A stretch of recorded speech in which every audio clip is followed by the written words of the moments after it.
So finally, I knew that I needed to really, just get out of the salon business.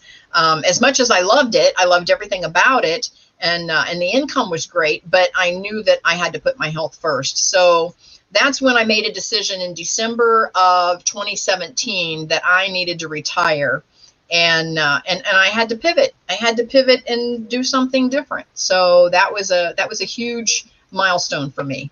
So let's back up a little bit. We had a little technical issue there at the beginning, but tell us a little bit of your story again. I apologize. Just to recap that again, so our listeners are kind of caught up with you. Okay. Again, I was a single mom, and I was working 2 jobs, had a car that wouldn't run, and finally met a nail tech that was making more money than what I was. She made more in 1 week than I made in a month. So I decided, fast forward, decided to go to cosmetology school, come out as a nail tech.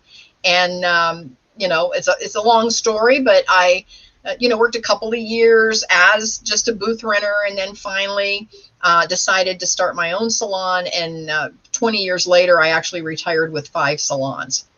Now, so then you retired, then what?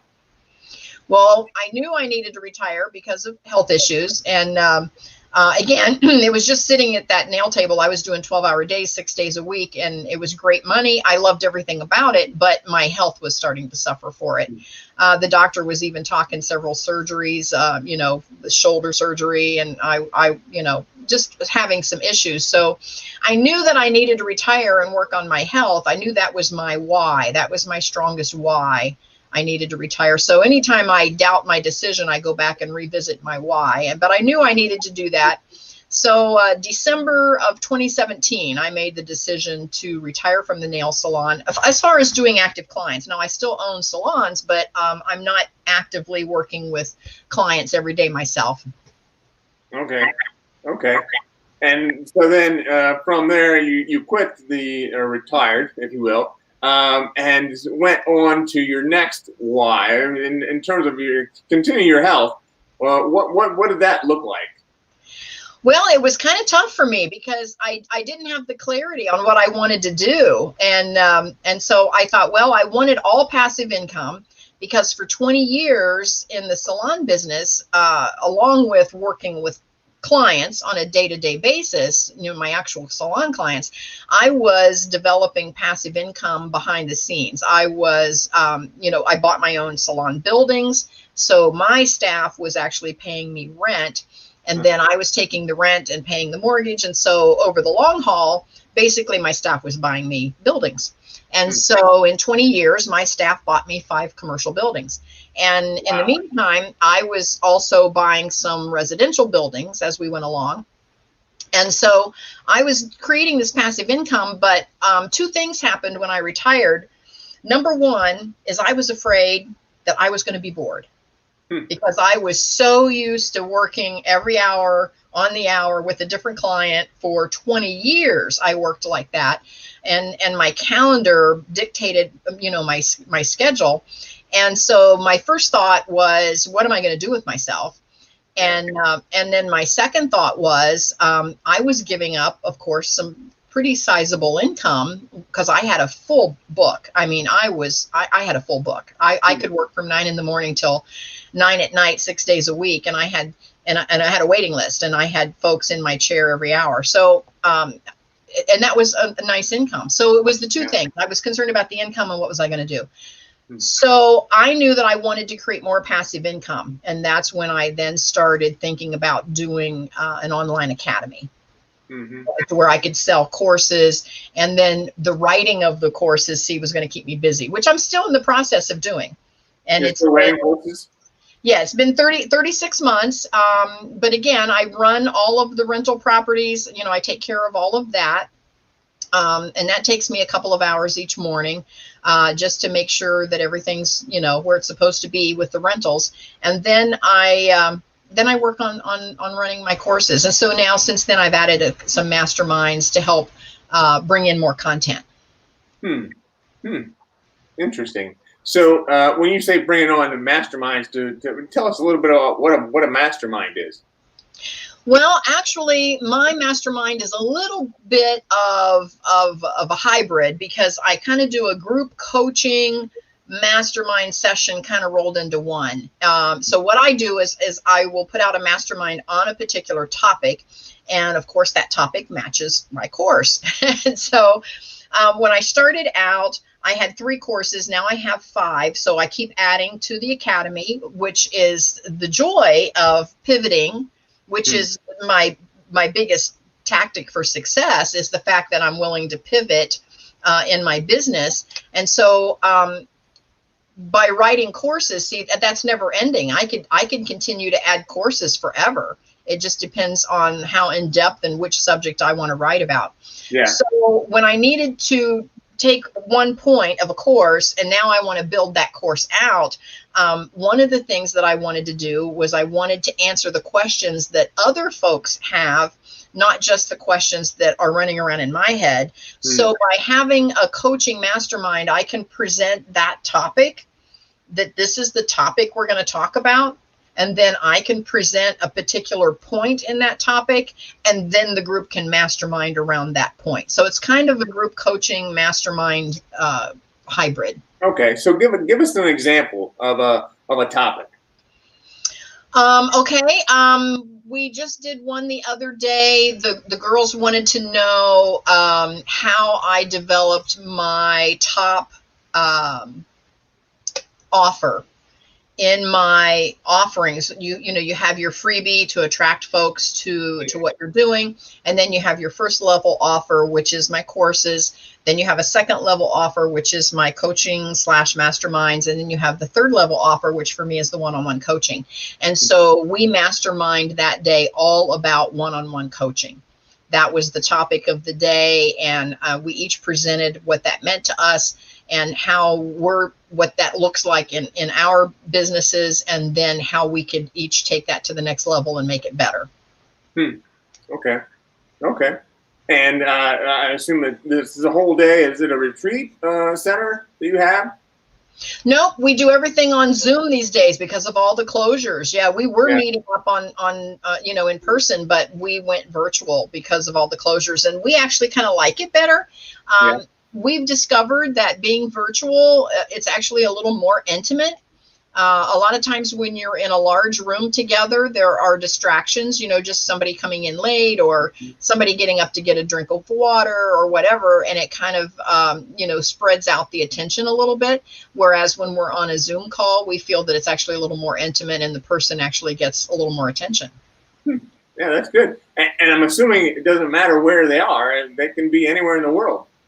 Exactly. And that's the thing that I really enjoyed about it, is once we pivoted to the Zoom calls where we're doing everything online, my audience actually grew out of state. This morning, I just did a speaking gig for an investment group in Indiana.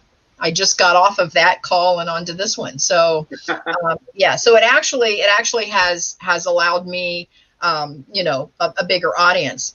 And so one of the things that I also do is I try to serve as much as I can and help other folks, because I know this is a tough time. And some of those folks that have some of those meetup groups, they weren't sure what platform or how to use it or whatever. So what I do is I offer to host the platform for them for free, because I have the paid Zoom. And then I offer to host the platform for free. And so what it does is it helps them connect, because some of those groups were starting to fizzle because they kept waiting to get back together. And I said, look, I don't think that's going to happen. So let's get you on together so you can start to see each other. And so I offered to host that. But what it does by me doing that and offering my time and my service, it actually puts me right in all of those networking groups. And so then, of course, they mention me, that I'm the one that's providing the platform. So it's kind of a win-win. Yeah. So the one question I wanted to ask you, I don't know if we've talked about this, but in the Vision Alignment Show, we talk a lot about how the individual that is being interviewed, how it's important for them to understand that their vision is aligned with their core values, and really who they are. I mean, everything that I do, I try to do with my core values in mind and along the same lines of vision and the blind spots and all that. So what is it about you that has allowed you to maintain your vision when you talk about your core values and what it is that you do in your masterminds and your other academies that you run? Well, I think for me, when I think about what breaks my heart, what really breaks my heart are all of the folks, doesn't matter age group, doesn't matter male, female, moms, dads. What breaks my heart are the folks that either don't have the resources, they don't have the time, they don't have the money to get to the next level that they need to get to. They're still counting their pennies to buy pizza on Friday night, you know. And, and they just don't have the resources. And that was me as a single mom. I was working 2 minimum wage jobs and I had a car that I barely could keep running. And I was having a terrible time making ends meet. I mean, everything was just trying to get to payday.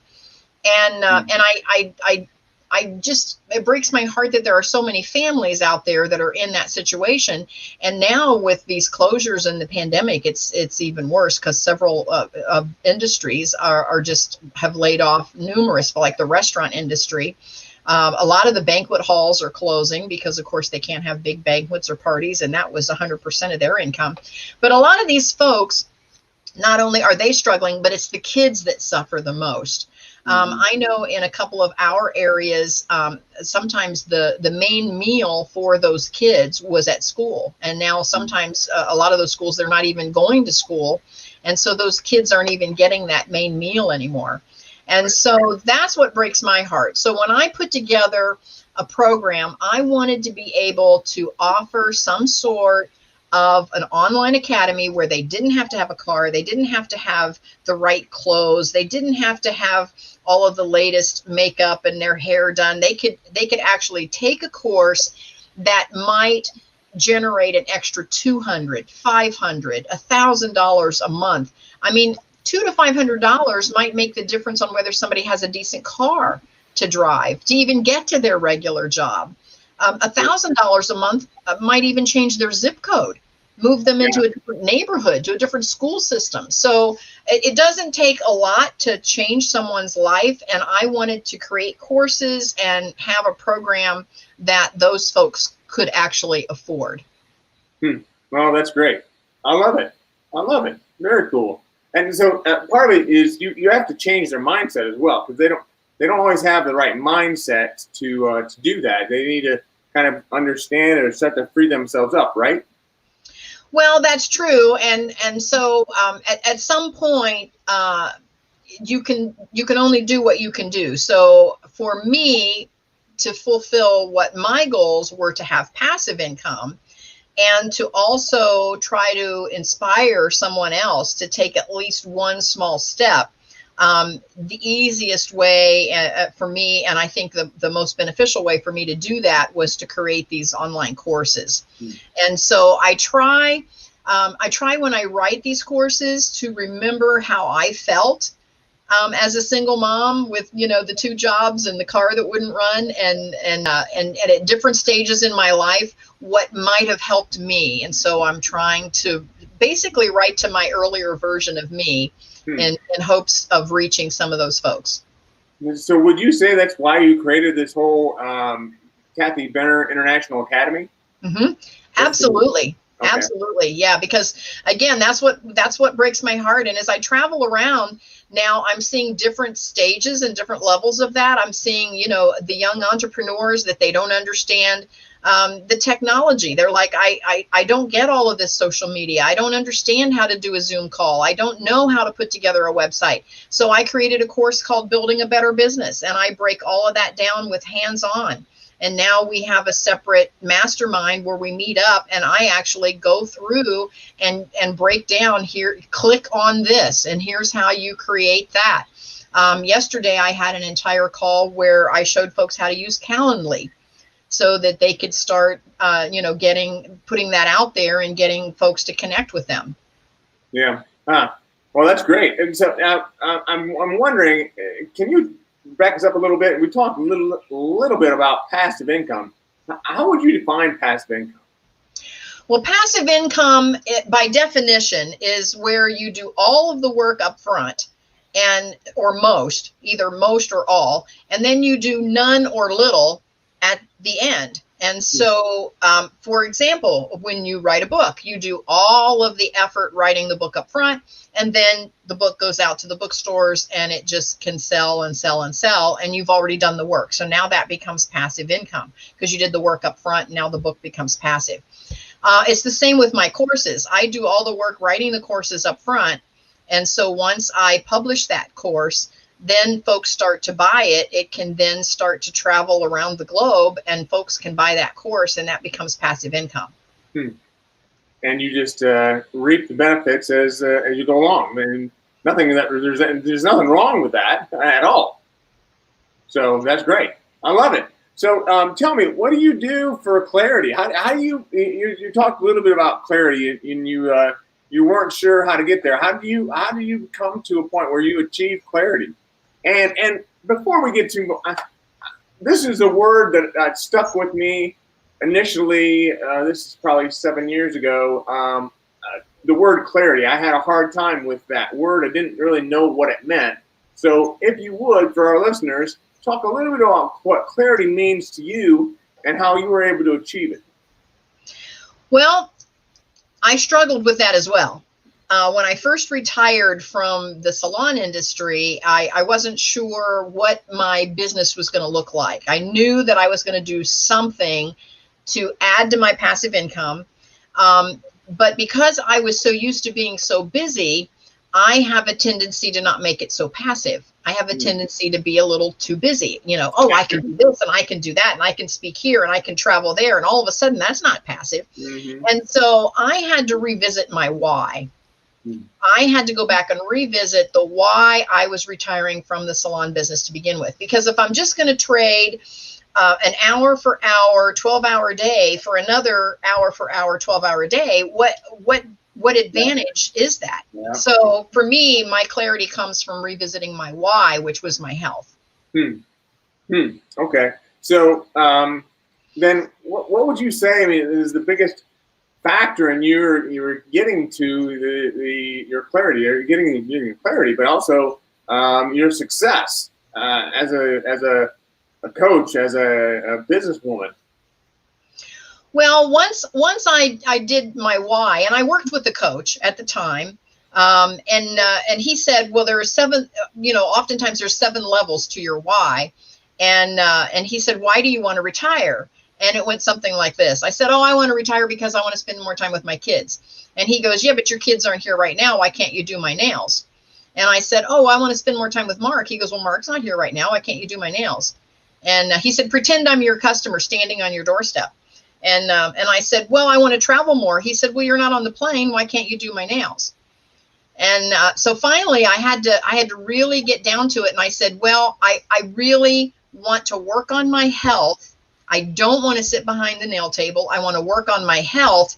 And it's through my better health that I get to spend more time with my kids and with Mark and to travel more. So see, my why wasn't really my why. My real why was my health. So then whenever I felt like I'd made the wrong decision, I thought, no, I'm doing this for my health.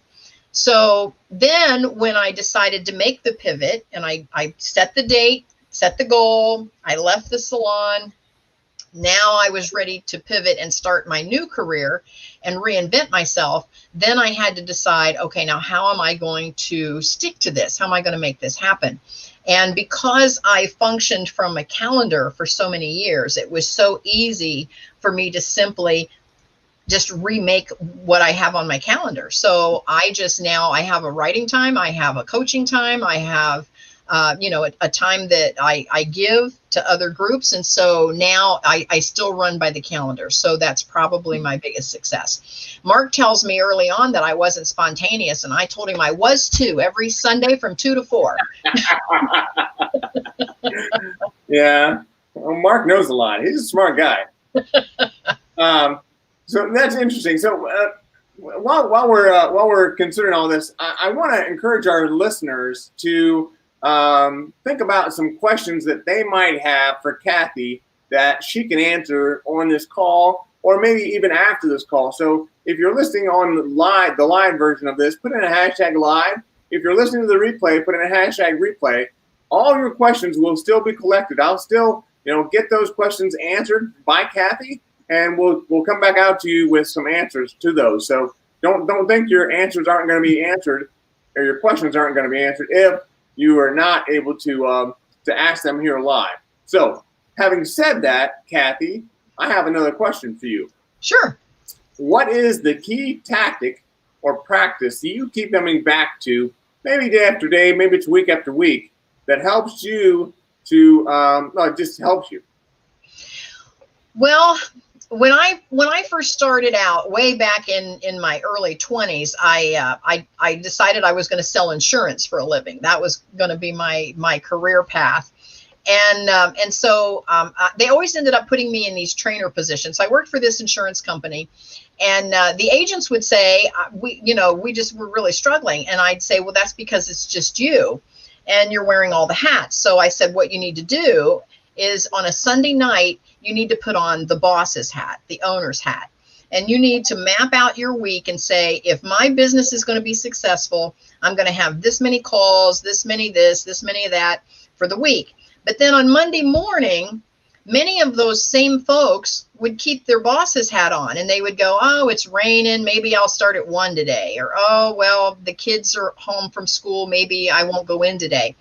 But if you had a boss and you were the employee, you wouldn't do that. You would say, I got to go to work, kids. I got to go. So when Monday comes around, you have to put on the employee hat, and you have to work your business according to the plan. And so I keep coming back to that. And that's how I grew my insurance business. That's how I grew my salon business. And now that's how I'm growing my coaching business, is I put on the boss's hat and plan out my week. And then when the week gets underway, I have the employee hat on, and I do what has to be done to get the job done. That is good. I've never heard that before. I think that's good. And I think everybody can learn a lot from that. The idea of you're the boss on Sunday night, and then you plan out your week, and that plan is, what your employees will do during the week. I think that's phenomenal. I've never heard of something like that. Interesting. It actually works for me. Yeah. Yeah. And I keep coming back to that. Every time the business starts to plateau a little bit, I immediately go back to my planning session as the boss. If I had an employee, what would I need him or her to do this week, to be successful? And I'd say, well, I'd want him to go live, every morning. I would want them to post on social media every day. I would want them, to make so many phone calls. I would want them to do so many interviews. And so once I plug that in, now when Monday comes around, I need to do those things. Huh. Interesting. Okay. I like it. So tell me a little bit about you, Kathy. What are you, I know you're probably a good reader. What are you reading right now? Well, I have 2 books that I actually read as if they are workbooks, and I treat them like workbooks. One is Donald Miller's Building the Story Brand. So I am doing my website according to the Story Brand website. And the second book is Timothy Ferriss, The 4-Hour Work Week. Oh. Look at all my little Post-it notes there in the top. Oh, yeah, that's good. This is my Story Brand. Look, I've got all my little notes in there. So I refer back to these books all the time. And I probably have my work week, not quite a 4-hour work week. I'm doing about an hour to an hour and a half a morning. And running. And I'm taking care of 30 properties. I'm managing 30. I have 30 properties now. So I'm managing 30 properties and running the coaching business in about an hour and a half. And I turned my home into a residential bed and breakfast. So I work about an hour and a half a day. That is awesome. I love it. Wow. So much to learn. You've got so much going on. I'm impressed. But again, I only work about an hour and a half a day. Yeah. Yeah. But you work more than that. Well, the rest of the time I'm out on the bike, or we're off to Florida. When I go to Florida, I just do the mastermind calls. I don't do writing because we go around, and because we're only there 10 days, so we go around and we have all of our friends there in Florida. We've got a whole other set of friends down there, so we feel as comfortable there as we do here. Where in Florida are you? We have a little tiny house in Zephyr Hills, which is just west of Orlando. Yeah. Huh. But we spend most of our time over at the Gulf Coast. Most of our friends are all along that Clearwater, St. Pete area. Okay. Oh, that's beautiful. Very nice. So, Kathy, what would you tell our listeners? What would be the one thing you would leave them with in terms of helping them? You know, and before we do that, there are a few people that have signed on here. So, our friend Rhonda Benscooter, she's come on. And she is #live. Thank you very much, Rhonda. I'm looking for more people to let me know that they're live. And you know, if we can help to serve you, that's really what we want to do. But if there are others that are going to join in the replay, again, I want to make sure you ask those questions. So, Kathy, the last question I really want to ask you is to make sure that we're serving these the people that are on the calls as well as we can. What do you think would be the one thing you'd want to leave them with? Well, I think if they want to pivot and they want to start something new, whatever that is, I say my best advice is to give it more time than what they were anticipating it would take. A lot of folks think that they can start a business and that within 6 months or a year, they're going to be, you know, going great guns. And then they get disappointed when they're not. And then it fizzles out. And then somebody brings it up later and they go, no, I tried that. It didn't work. But when you think back about the statistics, whenever you start a business, it takes 3 to 5 years for that business to actually turn a profit. So if you're starting a pizza shop, it takes 3 to 5 years. If you're starting a bookstore, it takes 3 to 5 years. So I don't know why folks, when they want to start a coaching business or a speaking business, they think that they're going to do it in 6 months. It takes 3 to 5 years for that business to finally start turning a profit. So my best advice is to set a kind of a goal, a deadline goal out there, and just, again, wear your owner's hat on Sunday night, wear your employee hat Monday through Friday, and just say, I'm going to do this for 3 years, and then I'm going to revisit it and see if it's working for me or not. And I think they just don't give it enough time. No, that's good advice. I think that's really good advice, because too many of us, I'm one of them. I get impatient. I want things to go faster, you know, and the start of it was a while back, and then I kind of had some fits and starts and had some other things in my life, and you know, life happened, right? But then I got to a point where I knew that this is what I was going to be doing, and this is really all that I was going to be doing. So then that's really where it started. But you know, I think advice like that of give yourself more breathing room, give yourself more time. That's definitely sound advice for all to adhere to. Yeah, most businesses fail in the first year because folks didn't plan to support themselves longer than that. And that's why I think you need to be prepared. I have a lot of girlfriends, and the example I like to give is how many times have you driven by a business somewhere and you said, oh, that's a cute little shop, I should go there, but I don't have time today because I got to get the kids to school or whatever. And then, you know, a week later you go, oh man, I really want to go there. That looks really, you know, it's everything I want to buy. And then, you know, a couple months go by because life gets in the way, and you finally go by and it's closed up. They're gone. Yeah. And you're like, they didn't even give me time to get there, and they're already gone. And so I think that's what happens when we try to do an online company, whether it's speaking or coaching or whatever it is that we're doing. That's more of a service type business, is we don't give folks enough time to even find us, because their life is just as busy as ours, and it gets in the way. Yeah. Well, that's great advice. I appreciate that. And I appreciate you being on today, Kathy. This has been phenomenal. Well, thank you for inviting me. Absolutely. We'll definitely do this again. Well, if there's any other questions that come in, I'll definitely let you know. I haven't seen it yet, but you never know. So again, thank you, and I appreciate your time, and have a great day. Thank you. Remember, everyone, to keep one eye on the road. See ya.